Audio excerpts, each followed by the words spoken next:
Shalom à toutes et à tous, on se retrouve avec Midrash et Juda Manito, Shavua Tov, on espère que vous allez tous bien. Et on est avec le Rav Yitzhak Shoraki pour développer ensemble le Télim qui est relié à la paracha. On reparle de la paracha à venir, on va lire la semaine prochaine, paracha Pinchas, et c'est le Mizmor 50, Nun, Bechavod. Alors, Erev Tov Koulam, effectivement, le Mizmor Nun, mais en fait, il n'est pas vraiment lié à la paracha elle-même. C'est-à-dire que la tradition a associé aux parachutes qui sont entre Yudzaïn Betamuz et Tisha B'Av, donc au Yémé Ben Hametzarim, puisqu'en général, à la fois Pinchas, Matot Mas'eh et Devarim sont les parachutes qu'on lit dans ces semaines-là, des Mizmorim de Tehillim qui permettent de réfléchir sur la période, pas sur la paracha elle-même, mais plutôt sur la destruction du temple, ce qui nous mène à la destruction du temple, en particulier lorsqu'on est entre Yudzaïn Betamuz et Tisha B'Av, il y a quelque chose de particulier. Vous avez remarqué qu'on célèbre de différentes façons à Sarah Betevet le siège de Jérusalem, 17 Tammuz la brèche dans les murailles et Tisha B'Av la destruction du temple. Comme si, avant qu'arrive la catastrophe finale, il est temps de réfléchir à ce qui y mène dès les moments qui précèdent. Lorsqu'on est encore dans la période du siège, lorsque la première brèche est faite, quelles sont les murailles qui nous protégeaient? Quelle était la façon justement de ne pas arriver à la destruction du temple? Et donc, c'est dans cet ordre d'idées, dans cet esprit, pour voir les fautes qui ont mené au Horban Abaït, que la tradition a associé aux parachutes de Pinchas, Matot, Masé et Devarim, des mizmorim qui sont liés au temple. Et en l'occurrence, pour nous, c'est le mizmor Nun, qui n'est pas lié directement au Beth Amikdash ou au Horban Abaït, mais qui est d'une manière plus générale lié aux fautes qui nous ont menés à tout ça. Et d'ailleurs, le mizmor lui-même, mizmor le Asaf, Al Elohim Adonai, El Elohim Adonai Diber Vaikra Aretz, Mi Mizrach Shemesh Ad Mevo'o, Mim Tzion Michlal Yofi Elohim Ophia. On nous parle de quelque chose d'universel, Mi Mizrach Shemesh Ad Mevo'o, mais il y a quelque chose de particulier, Mitzion Michlal Yofi Elohim Ophia. Akadosh Baruch Hu apparaît, se révèle à partir de Tzion. On pourrait dire, bon, c'est très beau, on a beaucoup de mizmorim qui font la louange de Jérusalem et de Tzion. Oui, mais juste après, on a, je dirais, l'état d'esprit de cette évocation de Tzion, Svivav Nis'ara Me'od, Mitor Se'ara. Autour de lui, il y a l'agitation, presque j'allais dire, il y a la catastrophe. Et à quel sujet on nous, justement, on décrit, Passouk qui suit, Vela Ikra el Shamaim Me'al, Vela Aretz, la Din Amo. La Din Amo, c'est pour juger son peuple. Donc on a Jérusalem, Sion, Michlal Yofi, Akadosh apparaît, Svivav Nis'ara Me'od, dans une catastrophe, dans une tempête, la Din Amo. Et d'ailleurs, le passouk qui vient ensuite, au passouk Vav, on reprend ça, qui Elohim Shofet Hu, c'est là. Akadosh Baruch Hu est là pour faire le jugement. Voilà, la louange de Tzion, le jugement de Tzion, la punition, et c'est le Horban Abaït qui est évoqué de cette façon-là. Donc, je dirais un peu comment on rentre dans cet esprit. Et la première partie du Mizmor nous donne de manière majeure un thème particulier que je ne vais pas développer trop longuement, juste je l'évoque, est très important à tel point que cette première partie du Mizmor a été le sujet dans la tradition d'associer ce Mizmor-là à la paracha de Vaïkra. Pour quelle raison? La première partie parle du culte des sacrifices, du fossé qui peut parfois séparer la pratique des corbanotes au Beth Amikdash, détaché d'une pratique religieuse, de piété, de moralité, de droiture. Et donc, c'est dans plusieurs psukim où on nous montre justement cette hypocrisie, cette dénonciation de ceux qui croient à travers des sacrifices obtenir l'alliance avec Akadosh Baruch Hu et de ne pas être punis pour tous leurs méfaits. Et le thème de ces mizmorim, c'est de ces psukim-là, donc ces premières parties, c'est un peu du pasuk chet au pasuk yud gimel, c'est pour nous dire qu'Akadosh Baruch Hu n'a pas besoin de tous ces korbanot. Est-ce qu'il avait besoin de tout ça? Zevach l'Elohim toda, nous dit le pasuk yud dalet, ce qu'Akadosh Baruch Hu attend, le sacrifice qu'Akadosh Baruch Hu attend, le zevach, le skel misbeach, toda milachon vidouille, c'est la teshuva, c'est le fait l'itvadot à la het. Le korban qui est apporté n'est que la manière de permettre à l'homme de faire un retour moral et intérieur. Elle est très importante, la mitzvah des korbanot. On n'est pas pour, comment dire, nier cette mitzvah-là, pour en parler de manière abstraite, mais elle est pour être accompagnée de la conduite morale de la teshuva, qui d'ailleurs arrive cette teshuva à la fin. Zoveach toda yechabedanini. Voilà, celui qui va faire le korban et le vidouille en même temps, c'est ça le kavod qu'Akadosh Baruch Hu attend. Par contre, si jamais il n'y a que ce korban détaché de travail intérieur, de travail moral, Ukraini beyom tsara.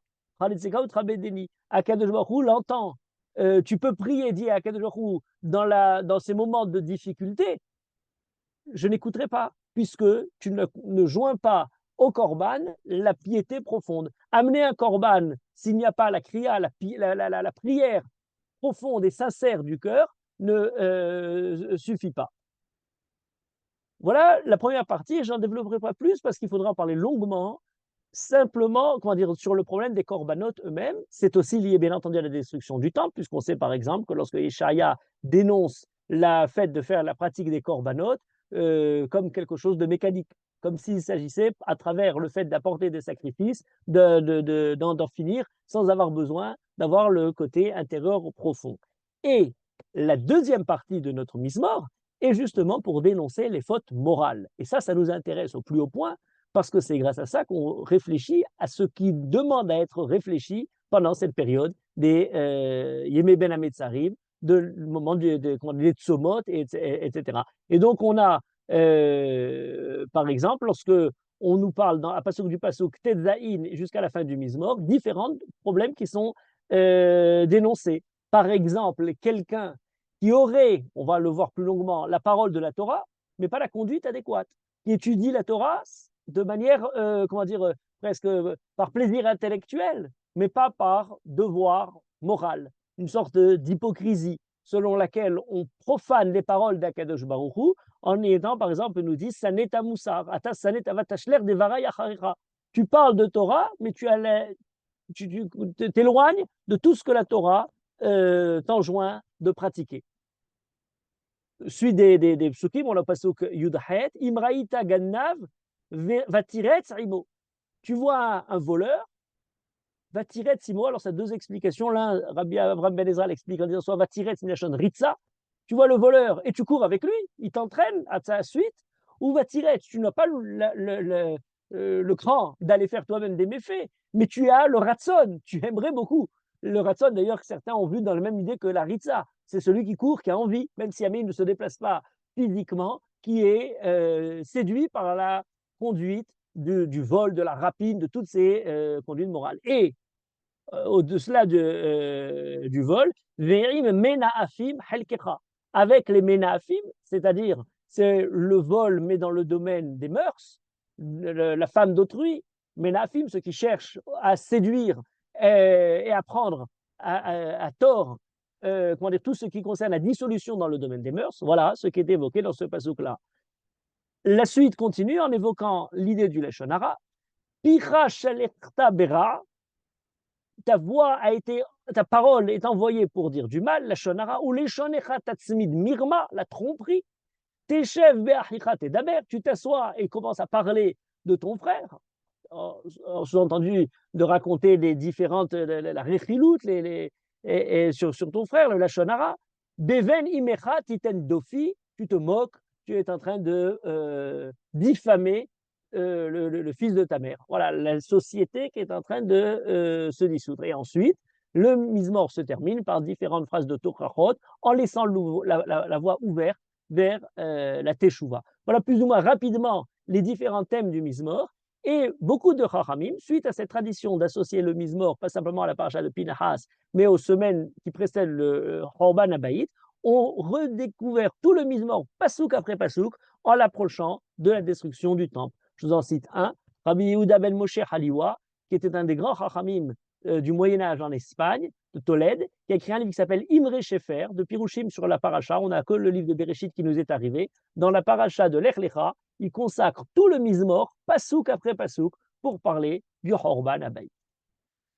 Alors j'aimerais, pour approfondir un peu plus, essayer d'entrevoir quelques éléments de ce mise-mort parmi les fautes qui sont dénoncées et qui nous concernent au plus haut point et qui sont associées par nos maîtres au Khorban Abaï.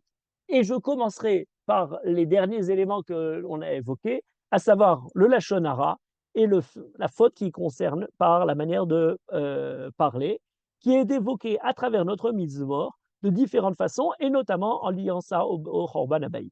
Alors d'abord, pour parler du Lachon Hara, notre Mizmor nous apprend dans le Talmud Yerushalmi, premier passage où notre Mizmor est évoqué, on nous dit lorsqu'il est écrit dans le Pasuk, Teshev be'achicha tedaber beven imecha titen dofi, voilà, tu t'assois pour parler du mal de ton frère, pour essayer de diffamer le fils de ta mère.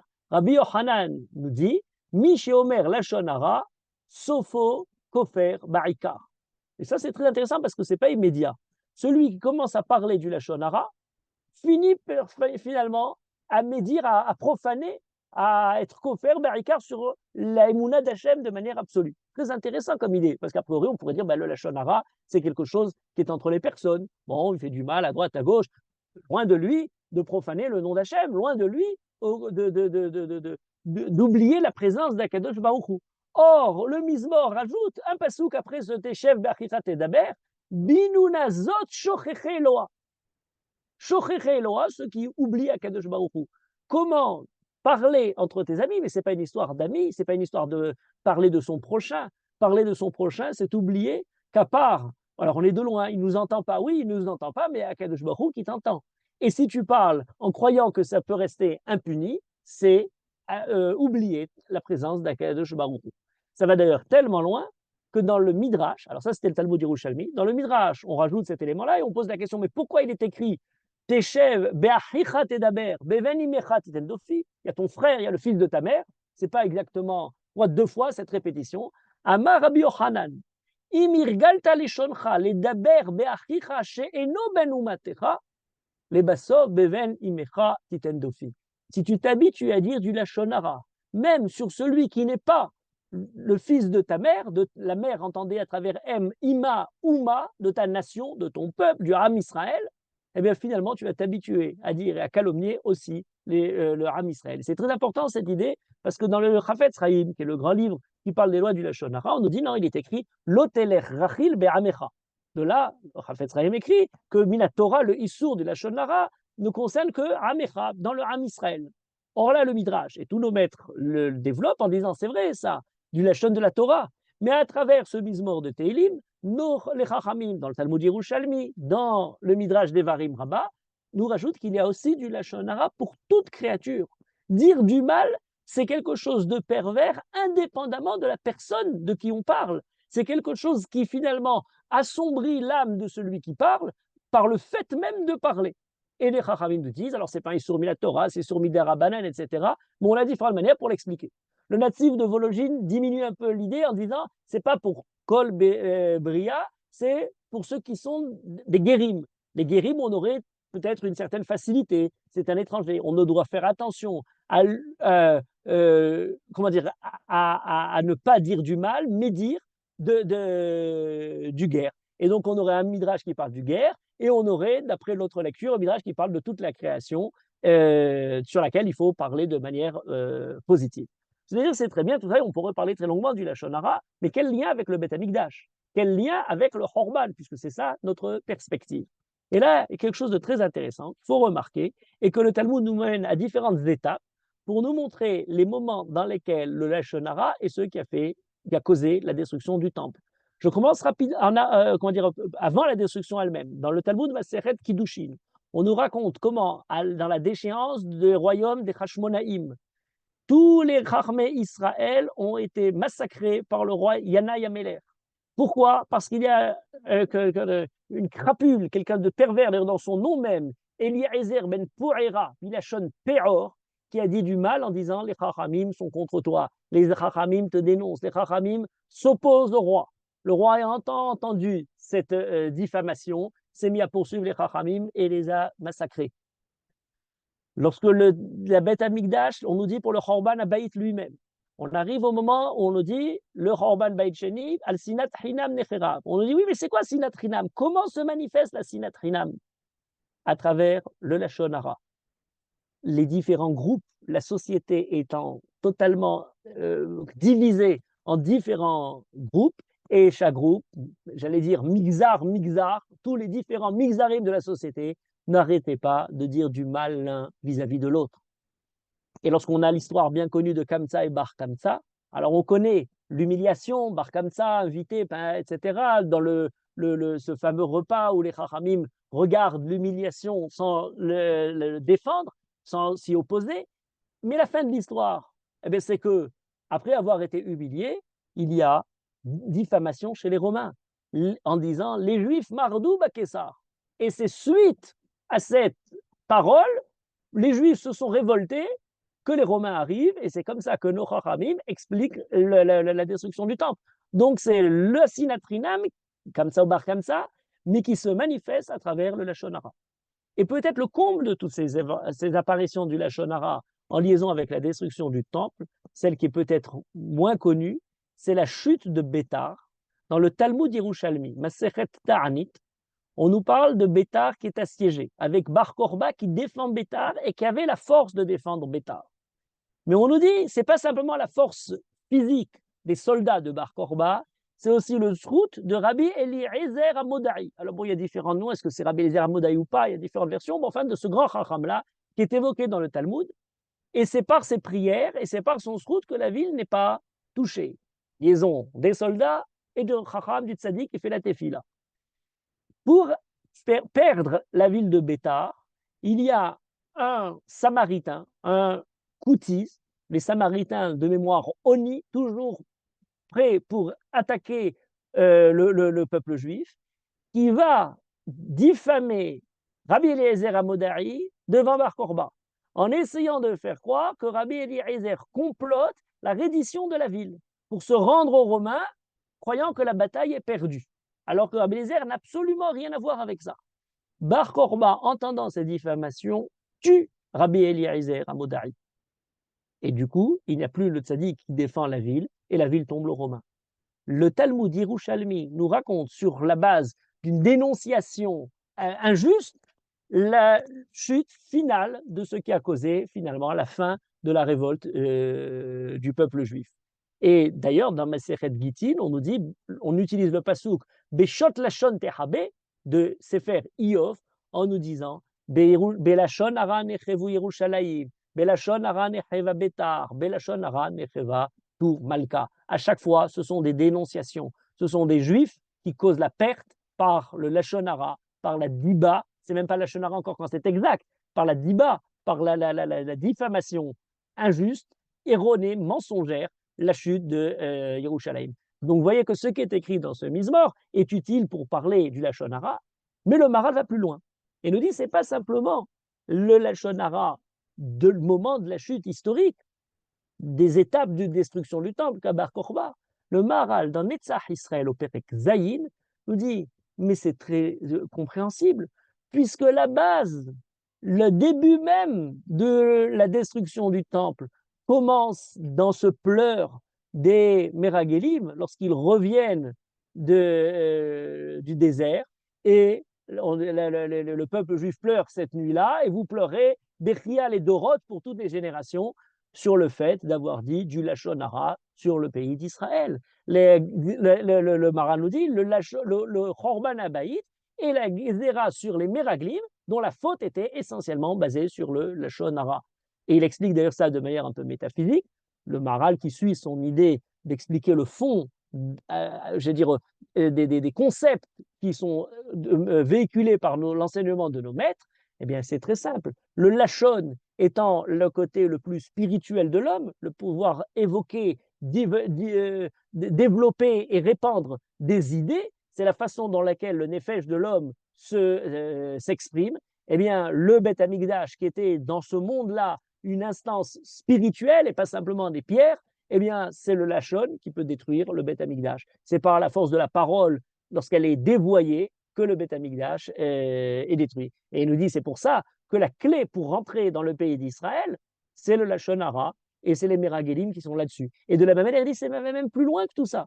Et il reprend un exemple encore plus avant, il dit, dans l'affaire du Metzora, Comment on traduit la punition du Metzora, Motzi Shemra, celui qui fait du Lashon Hara?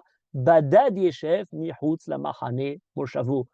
À cause du Avon la Lashon Hara, il détruit la société juive. Il détruit la possibilité de s'associer au niveau du camp. C'est quelque chose d'essentiel, c'est quelque chose de fondateur. Trop souvent, c'est par les calomnies, parfois que les Juifs portent eux-mêmes contre eux-mêmes, que le chute de Yerushalayim est déjà présente.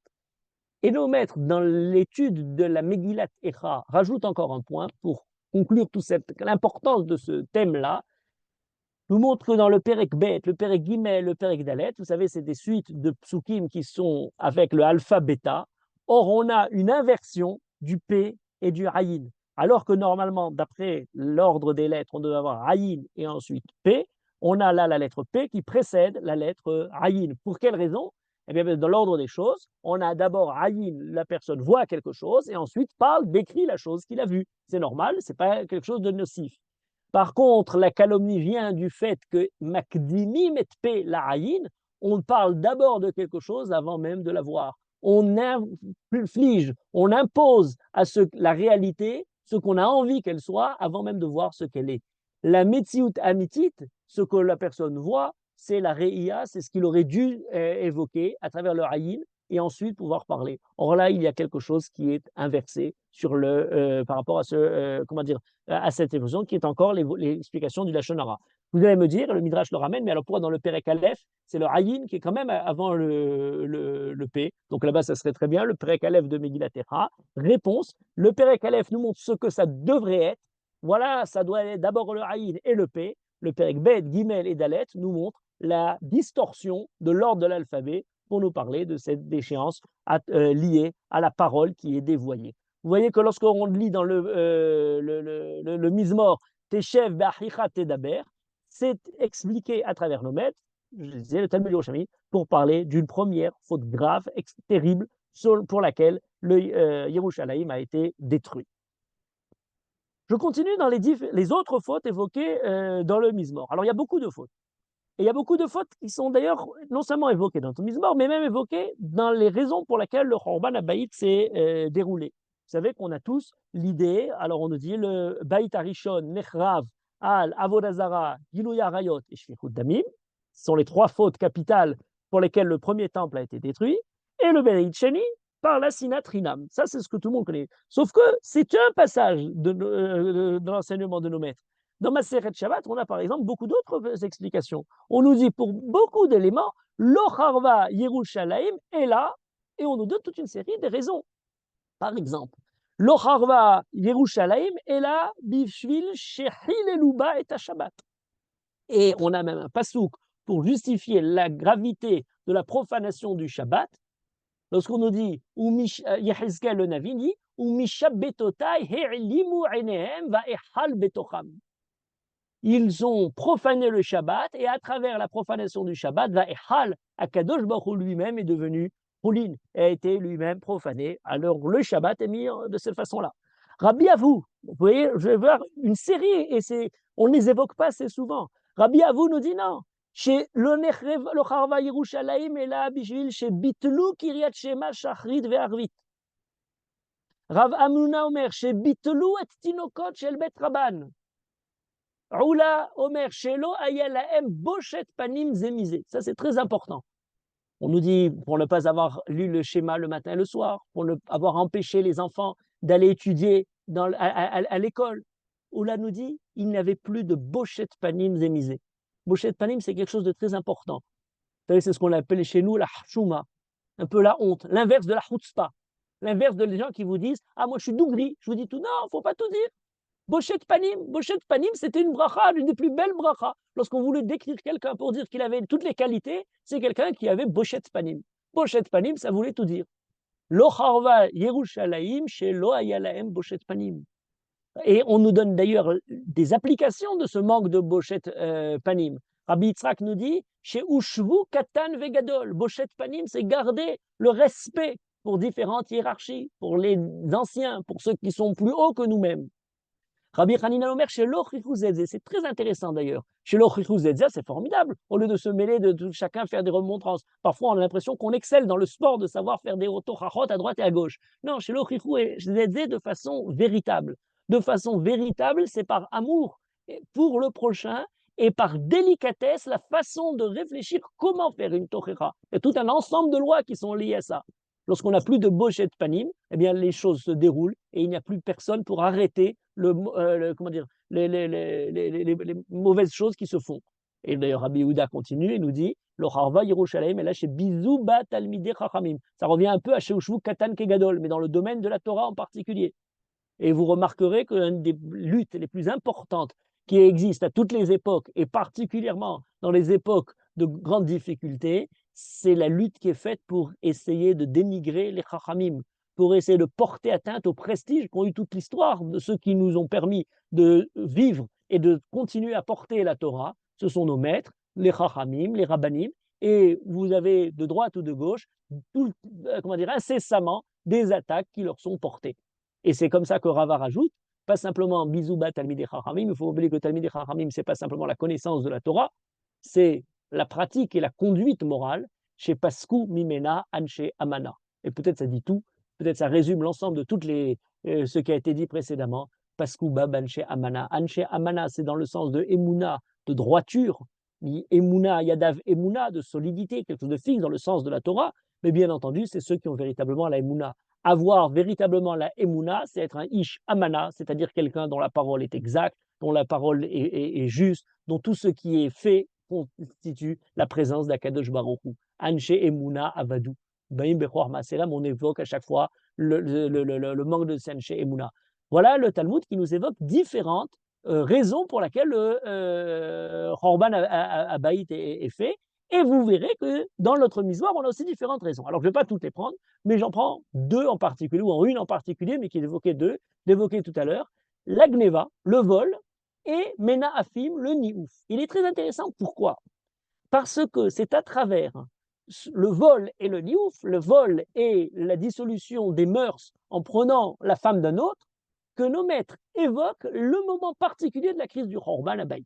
Notamment dans les Haggadot du Khorban, dans Masechet Gittin, on a un passage assez connu qui est le passage de ce qu'on appelle Shulia des Nagaré. Shulia des Nagaré, c'est un apprenti menuisier qui travaillait chez son maître et on nous dit, en travaillant chez lui, Nathan Einav Be'eshet Rabo. Il s'est mis à désirer la femme de son maître. Vous voyez, on essaie, dans cette histoire, les Chachamim nous donnent un peu tout en même temps, puisqu'en même temps, Katan Begadol, le Rav, celui qui est au-dessus, les hiérarchies sont éliminées. Et à un moment, aussi au niveau commerçant, le maître n'avait pas d'argent, a eu besoin, la vode, d'emprunter de l'argent. Il envoie sa femme chez le Shulia des Nagaré, et après l'avoir envoyée, elle reste chez lui quelques jours. Il la garde en fait quelques jours. Et le maître s'atonne, où est passée sa femme? Il dit, je l'ai vue repartir dans des endroits mal fréquentés. Et qu'est-ce que tu me conseilles? Le conseil de la choulia de l'apprenti, moi je te conseille de divorcer. Oui, mais je ne peux pas parce que sa ketouva est très haute. Et il lui dit, c'est pas grave, je te prêterai de l'argent pour payer sa ketouva. Et le maître divorce. Le maître emprunte l'argent pour payer la ketouva. Et n'ayant pas pour rembourser son argent, il dit, c'est pas grave, viens chez moi travailler, chez l'apprenti, et le maître est en train de servir l'apprenti, entre-temps remarié avec sa femme, et la Gemara nous donne un élément, c'est sur cet élément que j'aimerais approfondir un peu, et nous dit, ils étaient en train de boire,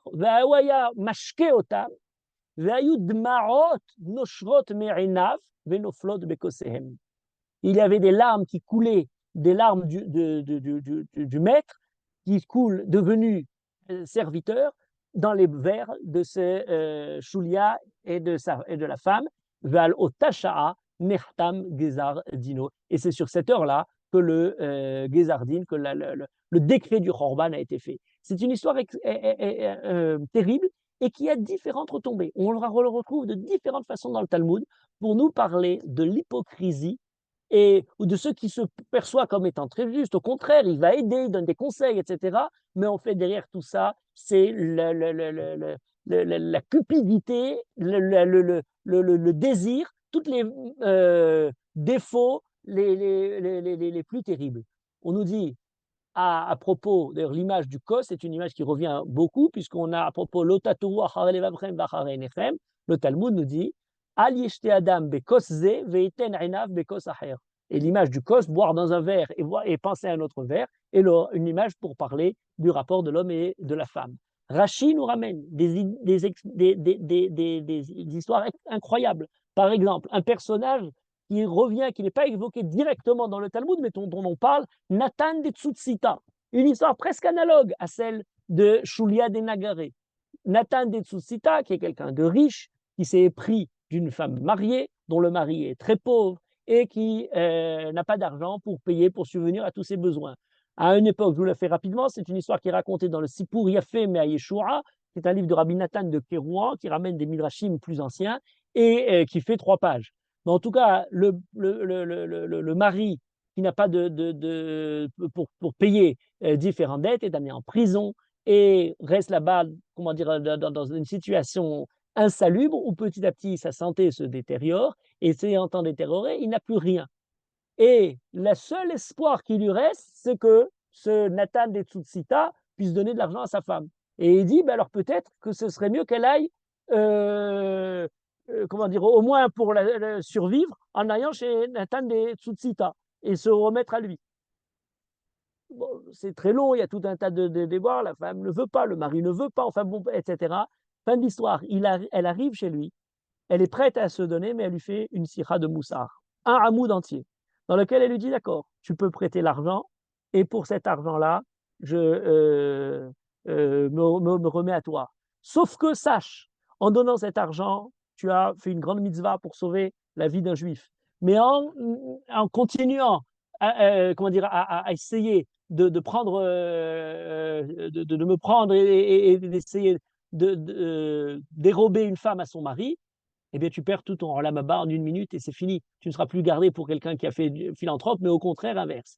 Elle arrive à éveiller chez Nathan Betsutsita un, un, un, un élan de teshuva, et suite à cet élan, bien entendu, il ne prend pas cette femme-là, et il est évoqué ensuite comme Rabbi Akiva dans un niveau de Kedusha pour avoir été près de la tentation la plus rapide à portée de main et avoir résisté à cette tentation. Pourquoi cette histoire est intéressante? Parce qu'elle est évoquée dans Echaraba. Pas simplement, je disais tout à l'heure Gitin, à propos de les Agadotes du Khorban.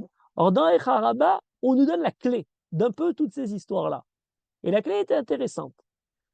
Rabbi Yoshua ben Levi nous dit, à propos du pasouk de Echarabati, Ani hagever ra'oni. Ani hagever est employé pour parler comme si jamais c'était la déchéance, la pauvreté. Et vous voyez que dans toutes ces histoires-là, il y a un côté qui est pauvre, qui a besoin d'emprunter de l'argent. Amar Rabbi Yoshua ben Levi, Ze Israël Amra Lifnei Akadosh Baruch Hu. C'est la phrase du peuple juif. Et il nous donne la machal. Machal le matronita chez Kaas Alea Ameler ve Nudeda Chutz la Palatine.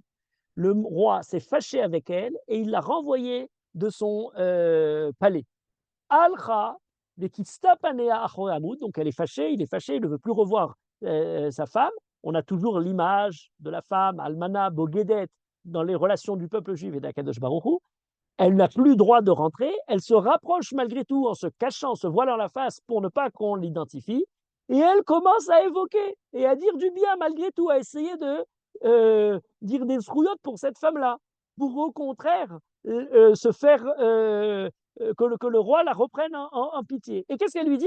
Elle lui dit, mais de toutes les femmes, il n'y a que moi qui ai voulu me marier avec toi, faisant référence au moment de la Torah, où les Umot HaOlam n'ont pas voulu accepter la Torah. La femme, c'est la Knesset Israël, le roi, l'homme, c'est Akadosh Baruch Hu. Et juste après avoir raconté cette histoire-là, le Talmud nous dit, et d'ailleurs, voilà l'histoire de Maaseh Beshulia de Nagare. C'est-à-dire que l'histoire du Shulia de Nagare du Talmud de Masechet Gitin est ici interprétée avec une autre clé, comme un machal presque pour parler d'autre chose.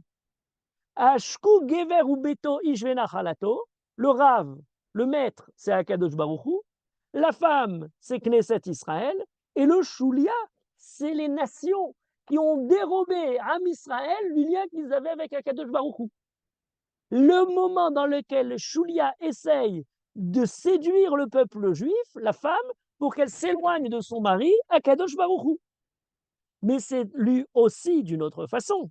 Et ce n'est pas simplement la femme, on pourrait dire, à l'époque où les Chachamim écrivent cette histoire-là, la destruction du temple, suite à la destruction du temple, eh bien, les chrétiens sont déjà, comment dire, au IVe siècle, pris la force de l'Empire romain, après avoir été justement eux-mêmes méprisés. Celui qui était la Choulia, celui qui était humilié par la force des Romains, a finalement pris le dessus et du coup essaye de tirer le Ham Israël vers le monde chrétien. Ou alors on pourrait dire, le Rav, c'est le peuple juif, la femme, c'est la Shekhinah ou la Torah, et le Shulia, c'est les Umot HaOlam, qui essayent au contraire, dans cette concurrence sur la spiritualité, à essayer d'utiliser toutes les phrases de Torah pour pouvoir créer, pour les mettre au service de leurs différentes manières de réfléchir dans les nations, que ce soit le monde chrétien ou soit les religions qui sont fondées sur la spiritualité d'Israël. Vous voyez que l'histoire de Shulia des Nagaré, on est dans les Ménahaphim, mais l'idée des Ménahaphim prend un autre sens lorsqu'elle est lue de cette façon-là. Mais il y a encore un point. Et ce point-là, c'est l'image particulière de la larme. L'image de la larme est très intéressante. Le maître est là, donc il s'agirait de la Kadosh Baruch Hu, il s'agirait de Knesset Israël. Les nations sont là, comment dire, à fêter la déchéance du peuple juif ou de la Torah, et il y a quelques larmes qui coulent. Et qu'a-t-on à dire sur ces larmes versées dans cette profanation de la fidélité du peuple juif? C'est très intéressant parce qu'il y a une longue histoire, on pourrait faire, je sais pas, comment dire, une longue histoire des larmes.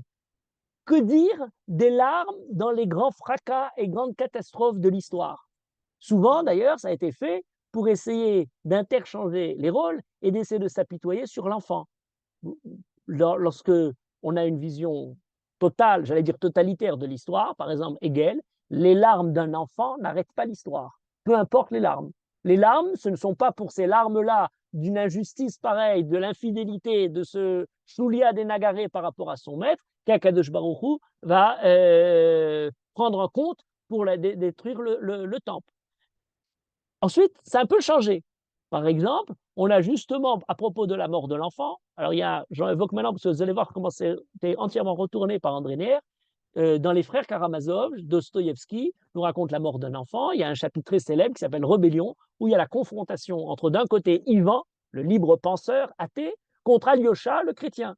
Et le libre penseur dit, mais comment juste expliquer que l'enfant meurt, la souffrance de l'enfant, s'il y avait un Dieu, il aurait empêché cette souffrance. Ce à quoi Alyosha, le chrétien, lui fait tout un sermon sur le côté martyr de la religion chrétienne et qui n'a rien à voir pour répondre à cette question.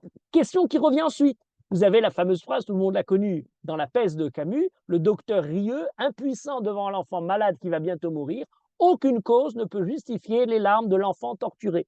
Et j'allais dire presque tout le 19e siècle, de Cosette, Olivier Twist, Rémy, la souffrance de l'enfant. Entre parenthèses, remarquez que c'est quelque chose de très important, puisque nous avons, à l'opposé de toute cette idée-là, la souffrance de l'enfant qui remet en question la présence d'Akadosh Baruch Hu, la définition même de la conduite juive, c'est-à-dire qui est reprise à chaque fois où il y a dans un deuil, Rabbi Meir, qui voit ses deux enfants morts, Adonai Nathan, Adonai Lakar, Yehishem Adonai Mevorach, reprenant le pasouk des Ktuvim. Donc on a cette idée qui non seulement ne remet pas en question Akadosh Baruch Hu, accepte Vaïdom à Aaron le moment où les enfants meurent. Mais il y a un point important, pourquoi j'évoque toute cette histoire des enfants, parce qu'il y a un point qu'André Neher évoque dans son livre Dans tes portes, Jérusalem. Au début du livre, pour parler du rapport du peuple juif à Yerushalayim, il ramène un passage des frères Karamazov très intéressant. C'est encore la mort d'un enfant, c'est Ilyusha, le bon enfant qui meurt. Et avant de mourir, l'enfant voit son père et il lui dit lorsque je serai mort, je vais te manquer, eh bien prends à ma place un bon garçon, appelle-le Ilyusha comme moi, aime-le à ma place, et c'est comme si j'avais continué à vivre à travers cet autre enfant qui sera moi, qui aura mon nom. Tu seras un peu moins triste de ça. Et Dostoïevski lui fait répondre au père Snegarov, je n'en veux pas d'autre. Et il rajoute une phrase qu'André Neher ne perd pas, ne passe pas inaperçu dans la lecture d'André Neher, il dit, le père lui répond, je n'en veux pas d'autre. Si je t'oublie, Jérusalem, que ma langue colle à mon palais. Et ça, c'est très surprenant. Pourquoi tout d'un coup, le Jérusalem apparaît? Et André Neher répond de manière extraordinaire, explique ce passage-là pour ouvrir son livre sur les Jérusalem, en disant voilà le destin profond du peuple juif évoqué. Et même Dostoïevski n'avait pas beaucoup d'affection pour le peuple juif, c'est le moins qu'on puisse dire. Et bien malgré tout, comme Bilham qui veut maudire, qui se trouve finalement faire une bracha qui sort de lui, le peuple juif est celui qui repousse toute autre possibilité de changement, de palliatif à Jérusalem. Il n'y a pas d'autre Jérusalem, il n'y a pas d'autre testament, il n'y a pas d'autre. La conscience chrétienne peut se retrouver quand Jérusalem est détruite à Rome, la conscience musulmane peut inventer la Mecque à la place de Jérusalem, la conscience agnostique à Paris, Londres ou New York, la conscience juive n'a qu'une Jérusalem et garde toujours Jérusalem, même lorsqu'elle est éloignée. Même lorsqu'il y a les lames versées dans la profanation de la fidélité du mari et de la femme, Shulia des Nagaré, lorsque cette larme versée entraîne la destruction, l'histoire est arrêtée, l'histoire est complètement, comment dire, le cataclysme qui est provoqué justement par ces larmes-là, eh bien, malgré tout, le peuple juif reste juif, pas simplement comme un juif errant, comme on l'a voulu nous le dire, mais comme un juif pèlerin, c'est-à-dire qui est en permanence dans un mouvement qui va le ramener à Yerushalayim. Voilà, si je t'oublie, Jérusalem. Vous voyez qu'à travers ces larmes-là, j'allais dire, on pourrait faire un passage de larme en larme pour arriver justement à la position, comment dire, profonde du peuple juif, qui est le rapport unique de cette fidélité évoquée ou mise en opposition avec les Ménahafim, avec toutes ces larmes versées par la trahison de rapport de ce Shlia des Nagaré ou différentes trahisons que le peuple juif a pu connaître.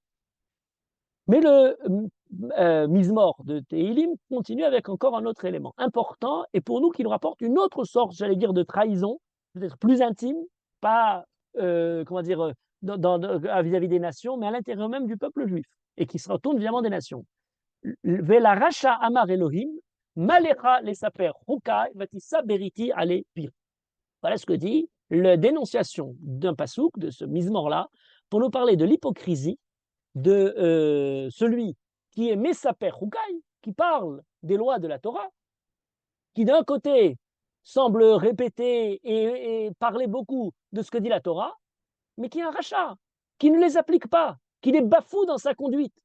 Comment tu peux dire, Vatissa Beriti Alepicha, tu portes mon alliance dans ta bouche, mais pratiquement dans ta conduite, tu la bafoues. C'est cette hypocrisie qui est dénoncée. L'hypocrisie qui a été, à comment dire, nombreuses reprises dénoncée justement à la destruction du temple. On a certains qui font comment dire, des scrupules terribles pour la tahara de certains instruments, mais qui à côté sont prêts à totalement bafouer ce que l'enseignement de la Torah. Les Chachamim nous mettent d'ailleurs d'un côté les lois de la pureté et de l'impureté, d'autre côté le meurtre.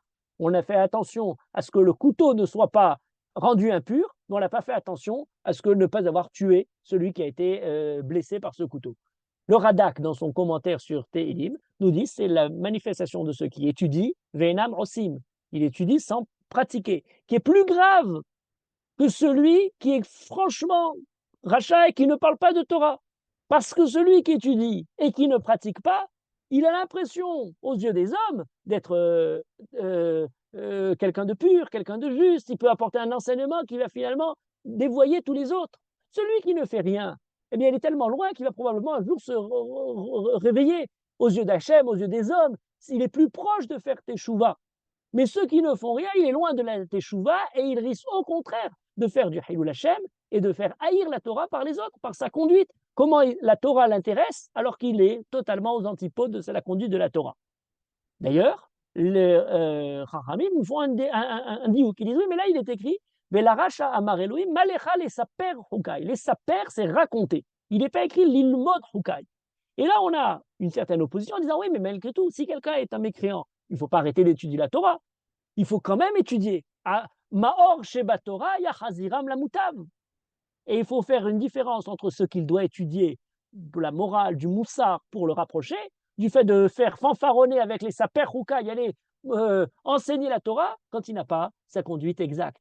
Oti azevou vetorati lo shamaru, dit le prophète Jérémie, eh bien, le Midrash nous dit dans Echa Rabbah, toujours dans l'ouverture à la destruction du temple, Alvaï, puisqu'il écrit Oti azevou vetorati lo shamaru. Le Midrash dit Alvaï oti azevou vetorati shamaru. Même s'il m'oublie, mais au moins il continue à garder la Torah, Ama or sheba yachaziram la mutav.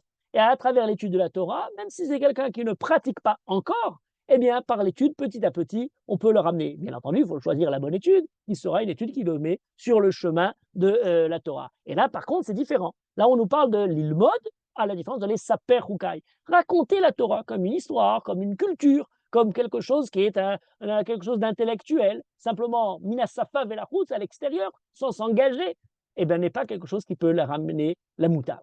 Mais ça va encore plus loin, parce que c'est sur ce passage-là qu'on a le Avot des Rabbi Nathan qui évoque différents Meshalim pour nous parler de celui qui a la Chokhmah, mais qui n'a pas la Yirat Ahet. Alors on a l'enseignement de Rabbi Hanina ben Dosa, Kol Shekadma Yirato les Chokhmato, Kol Lo Kadma Yirato les Chokhmato. On a différents aspects, la Yirat Hashem et la Chokhmah. Et là, il y a différents Meshalim qui sont très intéressants. Premier Machal qui est évoqué dans la vote des Rabbi Nathan, on nous dit Machal le Echad, quelqu'un qui va chez un Chenvani pour prendre du vin. Le Chenvani veut lui vendre du vin, il veut acheter du vin. Il dit d'accord, alors ramène-moi, on versait le vin du tonneau dans les fûts que l'acheteur venait acheter. Il dit donne-moi tes fûts, il n'a pas amené de fûts.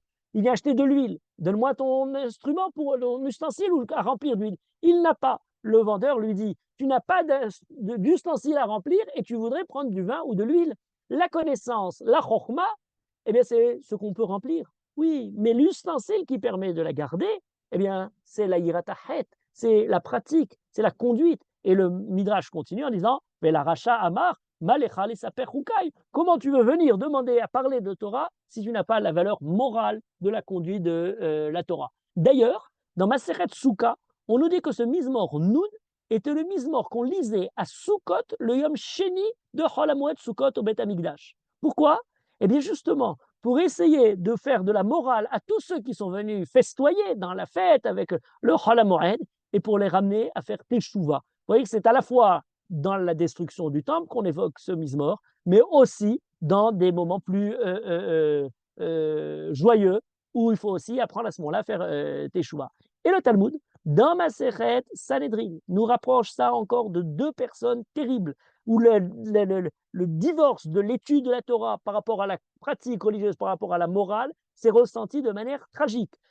On nous dit, Vela Racha, Marabi Yitzhak, Masechet Sanhedrin, Kufvu, Vav Amudbet, Amar Rabbi Yitzhak, Vela Racha Amar, Malecha Lesaper Hukai, Ze Doeg à Edomi. Doeg à Edomi, c'est quelqu'un qui est très connaisseur de Torah, mais qui est celui qui dénonce Nov Ira Kohanim et que Shaoul détruit, comme si les Kohanim avaient, en me disant, avaient été ceux qui avaient protégé David Améler. Et sur quoi Shaoul va et ordonne de les tuer. Malecha les saper hukai. Lorsqu'on arrive à cette paracha des Rotzhim, du Lashon Hara, qu'est-ce que tu dis, toi, Doeg? Voilà ce que dit le Talmud dans Masechet Sanhedrin. Vatissa beriti alepicha. Rabbi Amir dit la Torah de Doeg, c'était une Torah simplement minasafa velachutz.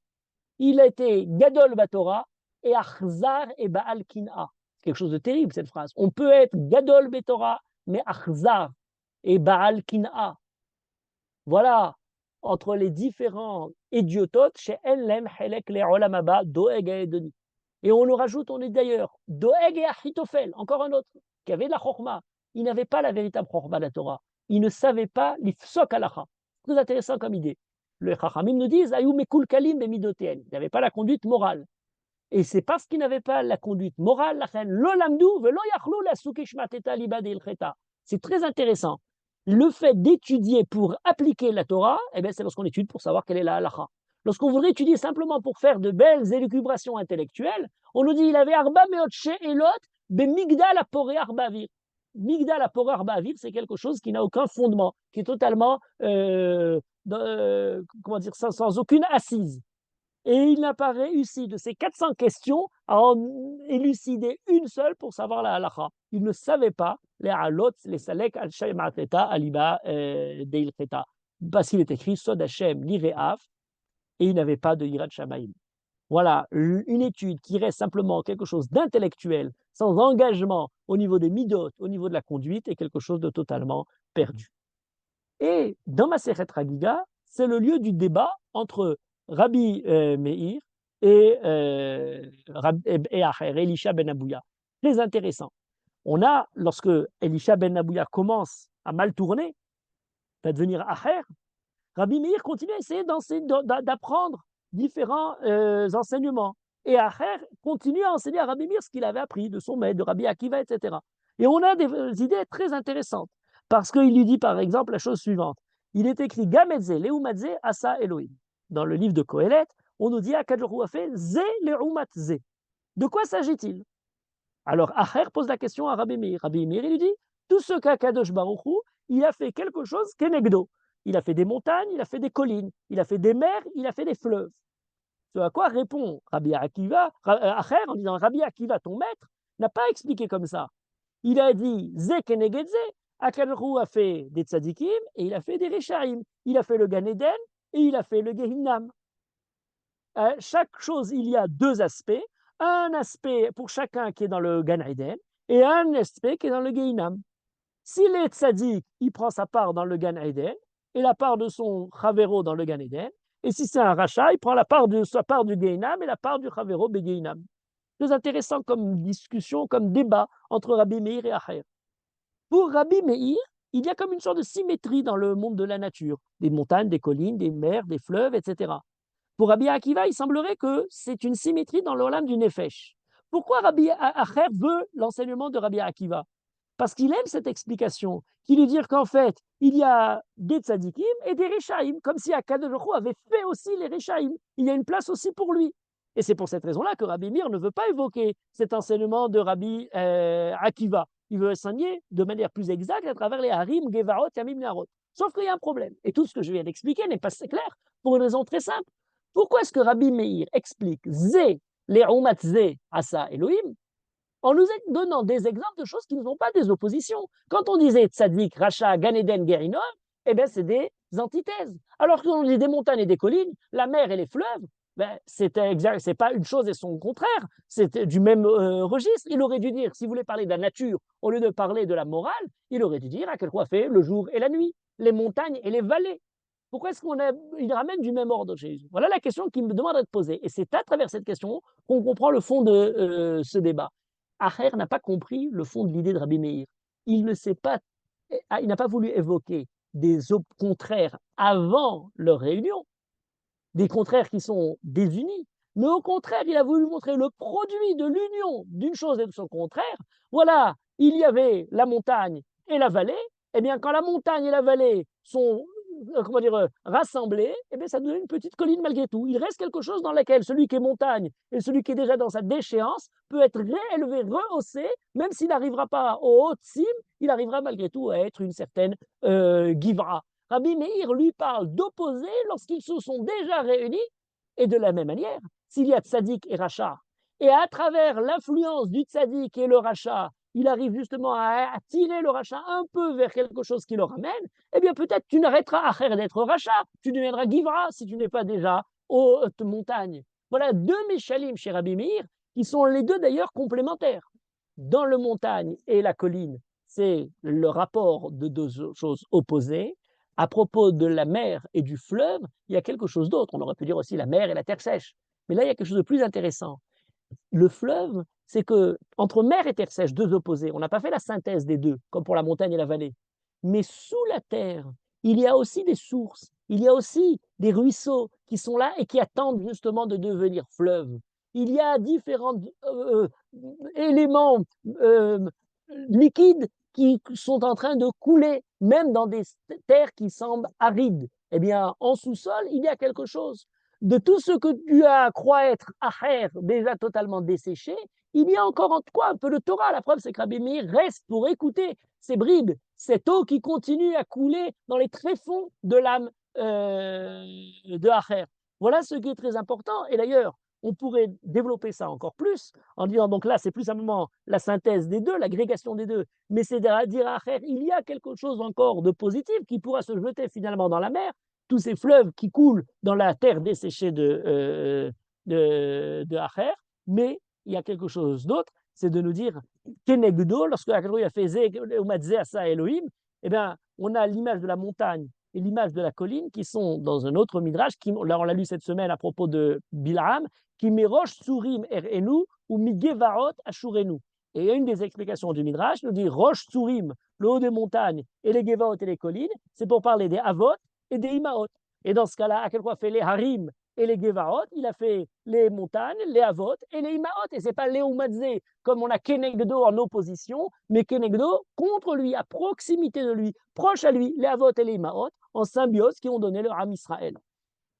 Mais sur ce, la Gemara continue et rajoute quelque chose d'assez connu et qui va nous ramener encore à notre idée, à la fois, je dirais presque, à la fois des larmes et à la fois de notre pasouk, les rachats, marmate saper hukera, malecha saper hukera.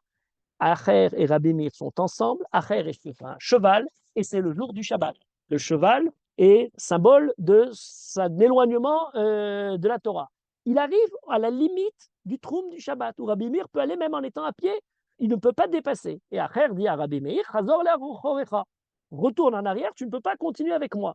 Ce à quoi Rabbi Meir lui dit, Gamata chazor becha, toi aussi reviens, mais pas reviens physiquement, géographiquement, reviens moralement en faisant tes chouvas. Que lui dit Acher, kvar shamati machore pargod, shuvu banim shovevim chutz me'acher. Pour moi, la teshuva n'est plus permise. Il n'y a plus de possibilité. J'ai entendu une voix qui m'a dit que la teshuva, tout le monde peut faire teshuva, sauf Acher. Il a tellement fauté, tellement endurci dans sa mauvaise conduite que la teshuva lui est fermée. Rabbi Meir, malgré tout, demande à Acher d'aller vérifier et le prend presque par force, le Gemara dit takpé. Il l'a accroché en disant va au Beth Midrash. Et on avait une méthode pour entendre la révélation, l'intuition de la parole d'Hachem. On demande à un enfant Pesok Lipsukra, que dit le Pasouk. Et le premier Pasouk qu'il entend, En Shalom Amar Hachem la Rechaim. Et Acher l'interprète pour lui. Et il y a un deuxième enfant, même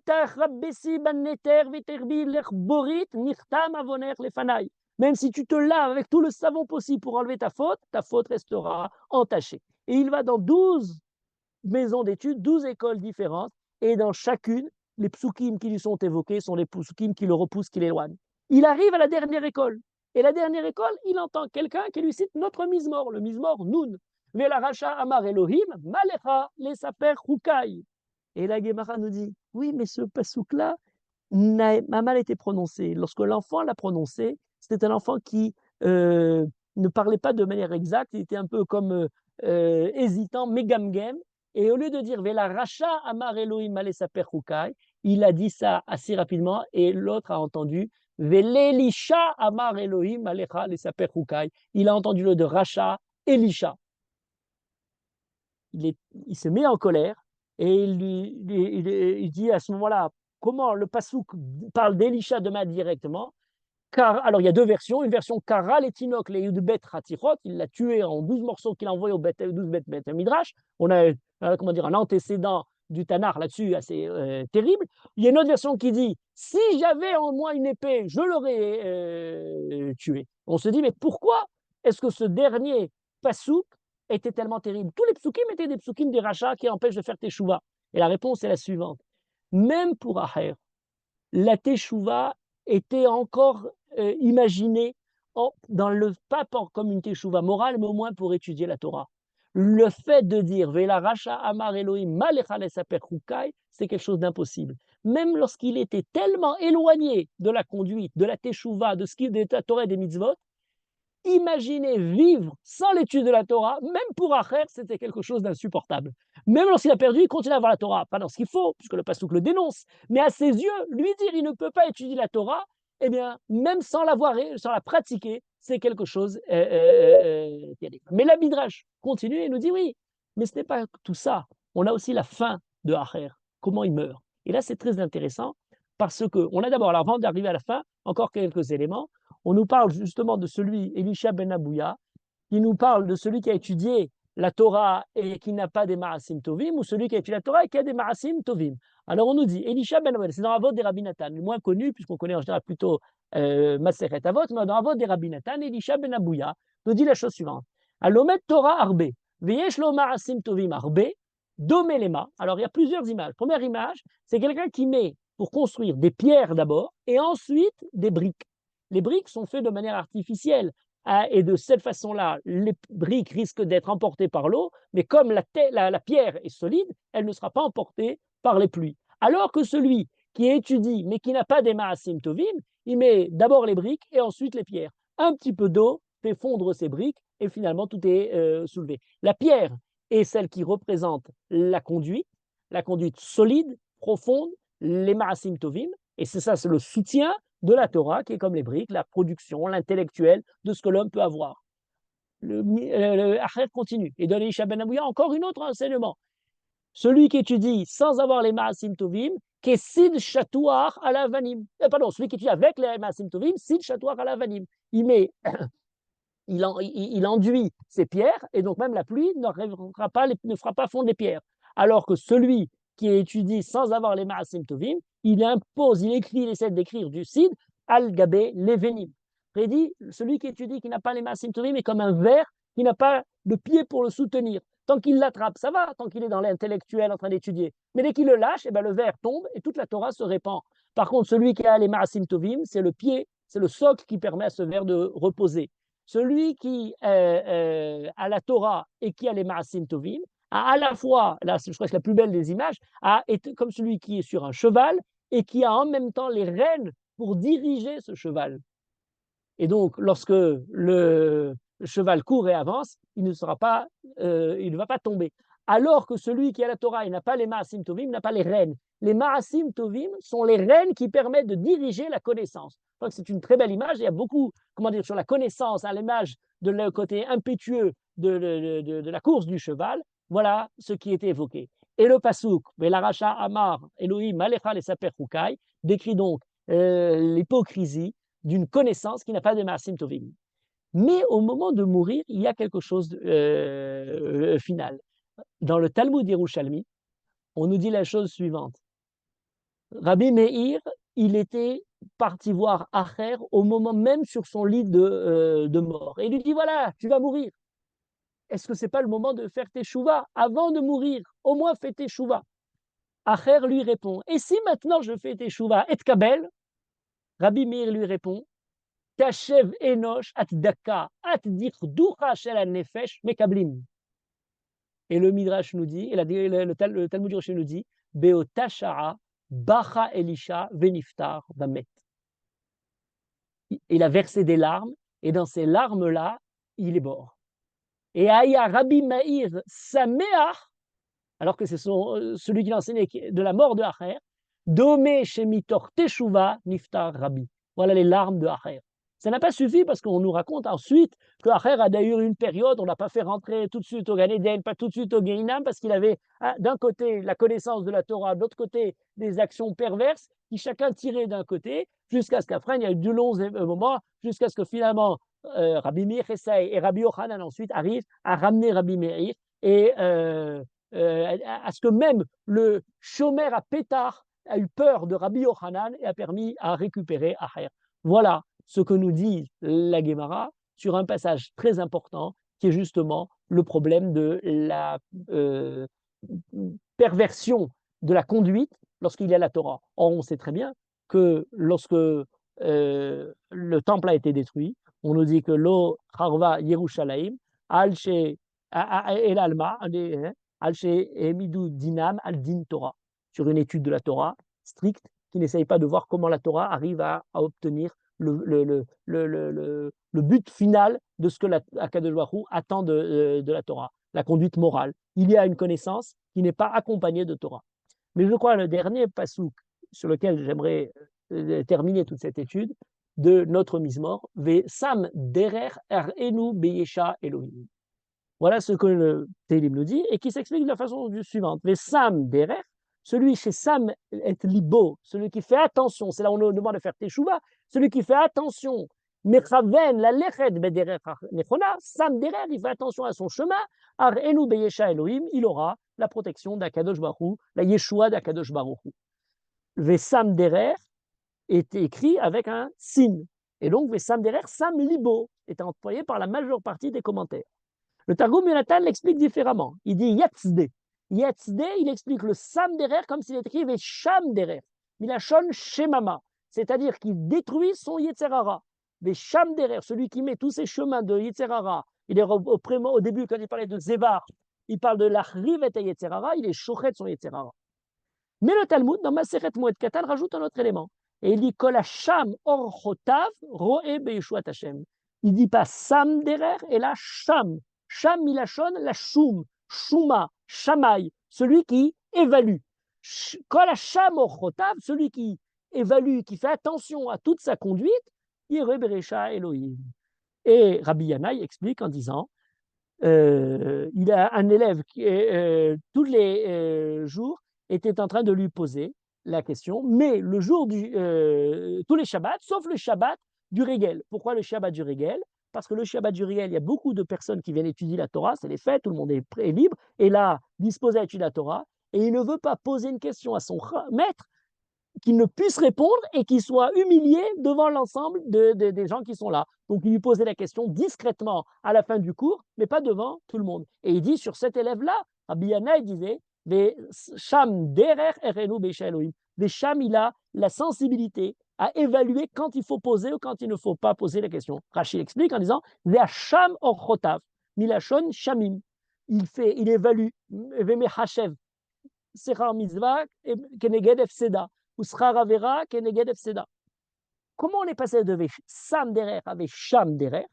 Alors, il faut faire la nuance en hébreu entre l'idée de la tête et l'idée de la cime, c'est important. Natata, c'est donner, c'est l'idée juste du passage. Lorsqu'on dit la cime, c'est poser, j'allais dire c'est déposer, c'est la précision, c'est l'ordre, c'est l'intention du don.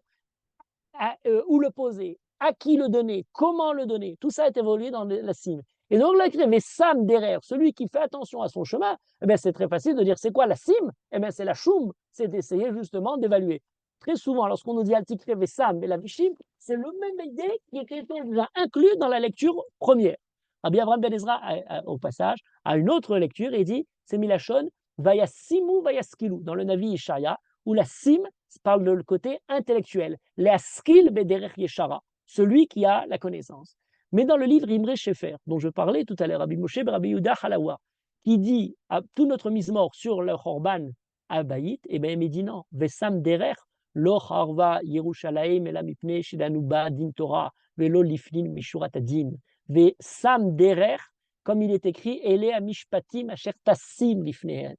Tassim Lifnehem, c'est la réflexion, c'est l'attention, c'est la précision du juge pour trouver exactement la bonne solution et pas simplement plaquer de manière technique la loi telle qu'elle est, le din tel qu'il est écrit. Il faut savoir dans ce din-là comment le mettre en pratique dans chacun des cas. Et c'est pour ça qu'il est écrit Altikre ve sam derer et là ve sham derer, qui est en train de réfléchir profondément à comment évaluer comme il se doit le din de la Torah. Eh bien, ne pas avoir été sham derer a finalement provoqué la shemama, shimemu techalach. Celui qui n'est pas sam derer, la soumor chotav, finalement provoque la shemama, pas de lui-même, mais de l'ensemble du temple. Le sentiment permanent, qui est peut-être le premier sentiment qui doit être évoqué quand on parle de Yuzain Betamuz, et je disais tout à l'heure à propos même de Asara Betevet, le siège de Yerushalayim, c'est le sentiment incessant, permanent, de ne pas être sûr de sa conduite, de faire un cheshbon nefesh, d'en douter, de se dire je n'en fais peut-être pas partie. Est-ce qu'on est capable de se remettre en question? Le grand problème, c'est que la catastrophe progresse, la ville est entourée, la brèche est percée dans la muraille, et tout continue comme si de rien n'était. Quel moment faudra-t-il pour se réveiller et prendre conscience de la catastrophe? La remise en question qui est attendue de nous pour le 17 Tammuz est le début du tikkun. Et donc, nos maîtres nous enseignent à travers ce mizmor-là la réflexion qu'il convient d'avoir quand on approche les Yémé Ben Hametzarim, C'est une réflexion qui, sur chacun des éléments de notre conduite, nous fait nous poser la question, est-ce que véritablement on est sûr de notre affaire? Est-ce qu'on est véritablement dans ce qu'Akadosh Baruch Hu attend de nous? Est-ce qu'au niveau individuel, qu'au niveau d'une société, on répond au projet qu'Akadosh Baruch Hu avait prévu pour nous-mêmes et pour l'ensemble du peuple juif? C'est une question grave, c'est la question qu'il faut se poser, et c'est par cette question de remise en question que peut commencer le début du tikkun des semaines du Mémé Ben Metzarim. Et c'est pour ça que les Chachamim ont choisi, pour parler de Mémé Ben Metzarim, un des Mizmoré de Teilim qui accentue sur différents points les caractéristiques morales, les problèmes moraux, les faillites à la fois personnelles et à la fois collectives qui ont mené vis-à-vis du Khorban. Il est temps de nous réveiller. C'est cette raison-là pour laquelle on fait le Tzom du Yud Zayin Betamuz et qu'on réfléchit pendant 3 semaines à cette conduite-là. J'allais dire, on réfléchit depuis le Asara Betevet, j'allais dire, on réfléchit depuis le Gimel Tishrei, on réfléchit en permanence aux raisons de la catastrophe qui nous permettent peut-être à la fois d'éviter des catastrophes à venir, mais surtout de permettre de faire le tikkun pour retrouver finalement la reconstruction du Beth Amikdash.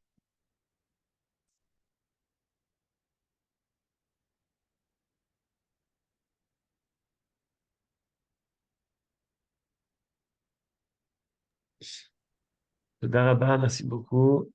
Voilà, vous pouvez ouvrir le micro pour pouvoir intervenir.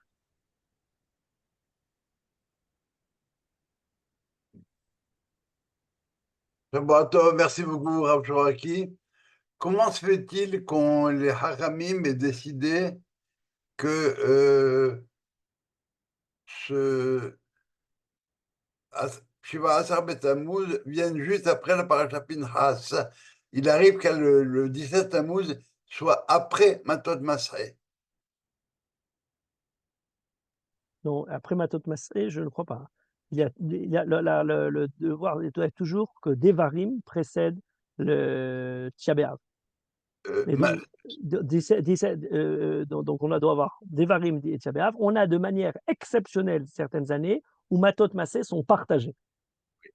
Et dans ce cas-là, on a Pinchas avant Matot Masré. Autrement, c'est Pinchas une semaine, comme nous cette année, Matot Masré une semaine et Devarim la dernière semaine. On a toujours pour Devarim avant de Tisha B'Av. Donc effectivement, mais c'est très très rare le Matot Masré séparé. Mais autrement, voilà, c'est donc Pinchas est soit la semaine d'avant, soit la semaine d'après. Et donc c'est l'occasion pour les Chachamim de commencer déjà à parler. Entre parenthèses, dans l'ordre des Mizmorim de la tradition, pour chaque paracha, c'est un Mizmor pour Pinchas, un Mizmor pour Matot Masré. Il n'y a pas Matot Masré séparé. Vous voyez. Donc, bon, pour nous, ça nous convient bien, puisque cette année, on a Pinchas et on a Matot Masré séparé. Comme ça, j'en profite d'ailleurs pour vous dire déjà, pour la semaine prochaine, où nous étudierons le Mizmor de la paracha, ce sera le Mizmor même tête. C'est celui qui précède et qui a été dévolu à Matot Masré, que nous aurons l'occasion, Bezrat Hashem, de traiter la semaine prochaine. De manière exceptionnelle, les deux shiurim se suivent. Oui, c'est parce que dans mon livre de Haftarot, ici, il y a écrit Haftara Divrei Yirmiyahu, Oui, ça vient après Matot Masré. exactement. C'est pour Devarim. C'est pour Devarim. Parfait. Merci. Rav, Oui. j'ai pas bien compris ce qu'il dit Rabbi Meir avec la montagne et la colline. Pourquoi il prend pas l'inverse quand il parle à Elisha? Ah non, mais justement, qu'est-ce qu'a voulu dire Rabbi Meir? La question, c'était pourquoi est-ce que Rabbi Meir on serait attendu Zel et Oumadze. Donc Zel et Oumadze, ça pourrait être des contraires. Acher, il prend des contraires, le tzaddik, le rachat, Gan Eden, Geinam. Et Rabbi Meir, au lieu de prendre des contraires, il prend la montagne et la colline. Il aurait dû dire la montagne et la vallée, la mer et la terre ferme.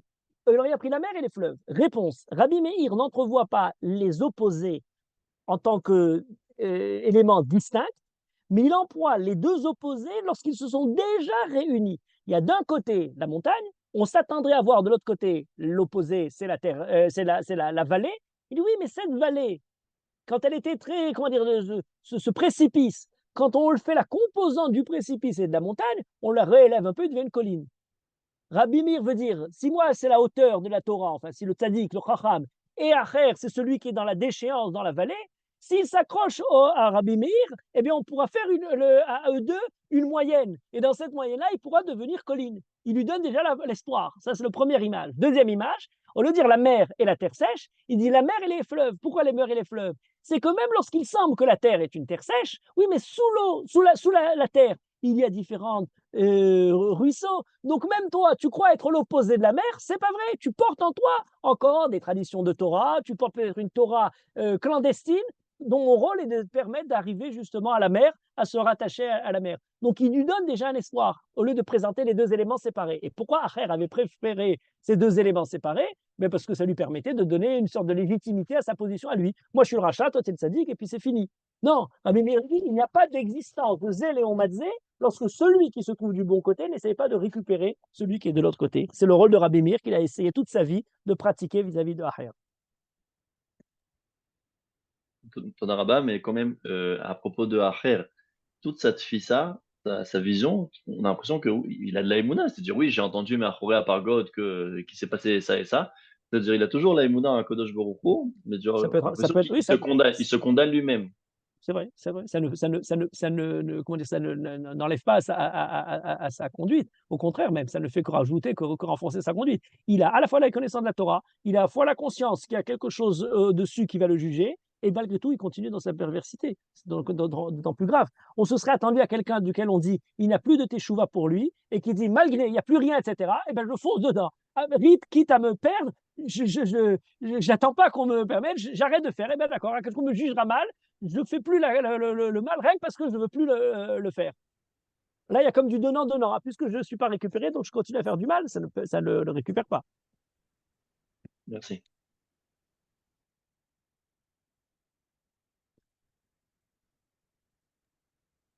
Vous ne trouvez pas qu'il y a une disproportion de sanctions entre les trois fautes principales et Sinatrinam?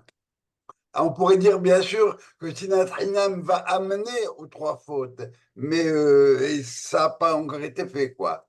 Oui, mais je crois pas, je veux dire pourquoi. Parce que dans le Baït Rishon, c'est des fautes qui sont des fautes, j'allais dire, flagrantes, claires. On a le fait de faire l'idolâtrie. C'était fait dans l'époque du Baït Rishon. C'est en époque romaine, c'est encore l'idolâtrie, mais ça devient déjà un petit peu, j'allais dire, culturel, esthétique. C'est moins l'idolâtrie telle que pratiquée. On a la même chose des fautes. C'est clairement, c'est franchement, la shfichut dabim, on tue, etc. Et puis le Baït Sheni, c'est beaucoup plus subtil et peut-être même plus pervers que ces trois fautes-là. C'est pas simplement sinatrinam dans son aspect premier, c'est la raison pour laquelle on a toutes ces fautes qui sont évoquées, j'évoquais tout à l'heure, chacun rajoute en donnant encore d'autres fautes. Pourquoi? Pour nous dire, vous savez, de cette dissolution un petit peu hypocrite de la morale de la Torah, eh bien finalement, c'est fait par derrière, c'est fait le choulia des nagarés en question. C'est pas la rayotte franc et clairement comme on avait à l'époque du Beit Rishon. À l'époque du Beit Rishon, au temple même, on faisait les pires ignominies au niveau des mœurs. On avait, comment dire, au-dessous de tout, comme dans les temples païens. Là, au Beit Sheni, non, je vais t'aider pour rembourser ta dette, je vais te permettre de donner du travail, etc. Mais derrière toute cette conduite, qui parfois même peut être assurée techniquement, formellement, avoir une certaine logique, parfois même une logique formaliste de ce que pourrait dire la halakha, on est dans la perversité profonde. Danu din Torah. C'est peut-être, j'allais dire, plus proche de nous. Nous dire il ne faut pas tuer, nous dire il ne faut pas faire de l'idolâtrie, ou nous dire il ne faut pas de manière faire Gilouya Rayot de manière très claire, bon, ben, ça, c'est une évidence, on est tous. Mais de voir où, dans certaines conduites, on est déjà dans le Gilouya Rayot sans même y être arrivé, avec une façade comment dire, qui semble convenable, eh bien c'est déjà pervers. Tuer quelqu'un par sa parole, par la calomnie, par le mot un petit peu pervers, on nous dit c'est comme le fait de shfirut damim. Pourtant, c'est pas shfirut damim direct. Personne ne va prendre le couteau directement. Ah oui, mais on arrive parfois à arriver au même résultat de manière beaucoup plus subtile et beaucoup plus perverse et retorse. C'est peut-être contre ça que le Beit Sheni, les raisons du Beit Sheni nous sont avancées. Sauf que l'intention, ou bien le risque de l'intention, n'est pas toujours pris en compte. Par exemple, Ba'achel Husham. Non, vous avez raison, mais sauf que là, il s'agit d'un passage particulier qu'il faudrait traiter en soi. Bacher Oucham, entre parenthèses, le Midrash le parle très longuement en disant Bacher Oucham, il ne tue pas maintenant comme il est maintenant parce qu'il n'est pas coupable. Et le Midrash nous dit, eh ben alors comme on aurait préféré à ce qu'on s'en débarrasse à ce moment-là, on aurait évité des siècles et des siècles de malheur. Et donc c'est un sujet en soi. Mais là, on ne va pas traiter le problème de Ishmael tout de suite, mais ça reste malgré tout le principe, la règle générale n'est pas de... Ok, merci. Merci, bonne nuit.